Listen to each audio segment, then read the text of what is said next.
হাত না তুলেও দোয়া করা যায়, হাত তুলেও করা যায়, কিন্তু বিষ্ণু বলেন হাত তুলে চাও, কারণ ইন্নাল্লাহা হাইয়ুন কারীম, আল্লাহ বড় লাজুক এবং লজ্জাশীল। বান্দা যখন হাত তুলে ভিক্ষুকের মতো কিছু চায়, ওই হাত খালি হাতে ফিরিয়ে দিতে আল্লাহ লজ্জা লাগে, খালি হাতে ফিরিয়ে দিতে আল্লাহ লজ্জা পান। হাত তুলে চাইবেন, দোয়াতে আল্লাহর নামগুলো ধরে ধরে ডাকুন, ইয়া আল্লাহ, ইয়া রহমান, ইয়া রহিম, ইয়া হাইয়ু, ইয়া কাইয়ুম বিরহমাতিকা আস্তাগীথ।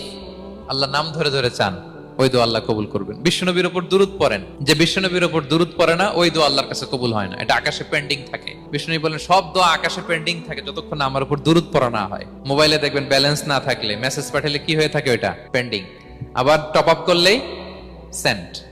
তা আপনি যে বলেন হুজুর আমার দোয়া কবুল হয় না, কেন হয় না বলছেন এবার? হ্যাঁ, নবীর উপর দুরূদ পড়েন নাই তো। আল্লাহুম্মা সাল্লি ওয়া সাল্লিম ওয়া বারিক আলাইহি, শুরু করবেন বিশ্বনবীর উপর দুরূদ দিয়ে, মাঝেও পড়বেন, শেষেও পড়বেন, আগেও পড়বেন, পরেও